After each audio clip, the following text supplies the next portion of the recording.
अस्सलाम वालेकुम वरहमतुल्लाहि वबरकात औज़ु बिल्लाहि मिनश शैతానిర్ రజీమ్ బిస్మిల్లాహిర్ రహమానిర్ రహీం. శాపగ్రస్తుడైన సైతాను బారి నుంచి సృష్టికర్త అయిన అల్లాహ్ యొక్క రక్షణని, అల్లాహ్ యొక్క సహాయాన్ని వేడుకుంటూ ఉన్నాను. ఆమెన్. మనం అల్లాహ్ యొక్క చివరి ప్రవక్త అయినటువంటి ప్రవక్త ముహమ్మద్ సల్లల్లాహు అలైహి వసల్లం గారి యొక్క భార్యల్లో ఒక భార్య అయినటువంటి అమ్మ ఆయిషా రజల్లాహు గారి గురించి తెలుసుకుంటూ ఉన్నాము. ఈరోజు మనం 21వ భాగంలో ఉన్నాం. ఇంతకుముందు 20వ భాగంలో అల్లాహ్ యొక్క దయ వల్ల మనం మరి ఆయిషా రజల్లాహు గారు కొన్ని విషయాల గురించి ఏం చెప్పారు అనే విషయం గురించి తెలుసుకున్నాం.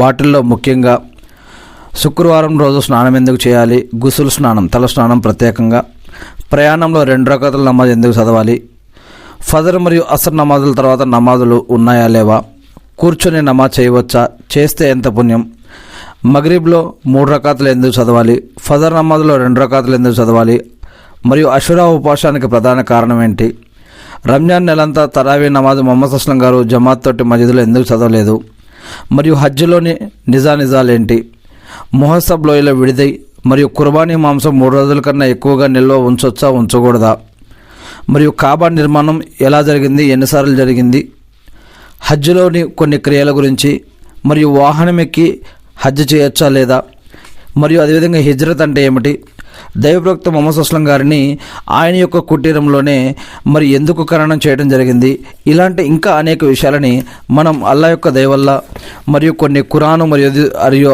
హదీసులు మరియు ఇస్లామిక్ గ్రంథాల ఆధారంగా, చారిత్రక గ్రంథాల ఆధారంగా వీటి యొక్క విషయాలని అమ్మ ఆయిషా రజల్లాహు గారు వీటికి ఏం ఆన్సర్ ఇచ్చారనేది మనం ఇంతకుముందు 20-21 భాగాలలో తెలుసుకోవడం జరిగింది. ఈరోజు మనం వైద్యం, చరిత్ర, సాహిత్యం, ప్రసంగాలు, కవిత్వం, వీటికి సంబంధించి అమ్మ ఆయిషా రజల్లాహు గారి జీవితంలో జరిగిన కొన్ని సంఘటనలు తెలుసుకోవడానికి ప్రయత్నిద్దాం.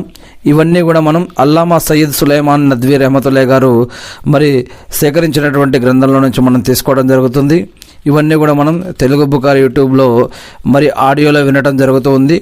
దీనిని మనం ఈ యొక్క తెలుగు ఇస్లామిక్ పబ్లికేషన్ ట్రస్ట్ సందేశ భవనం లక్కడ్ కోట్ చెత్తా బజార్ హైదరాబాద్ వారు ముద్రించినటువంటి మరి ఈ యొక్క టిఐపి అనే ట్రస్ట్ ఏదైతే ఉందో వారి ద్వారా స్వీకరించబడినట్టు ఉర్దూ మూలం అల్లామా సయ్యద్ సులైమాన్ నద్వీ రహమతుల్లాహి ఉర్దూ మూలం ఇది.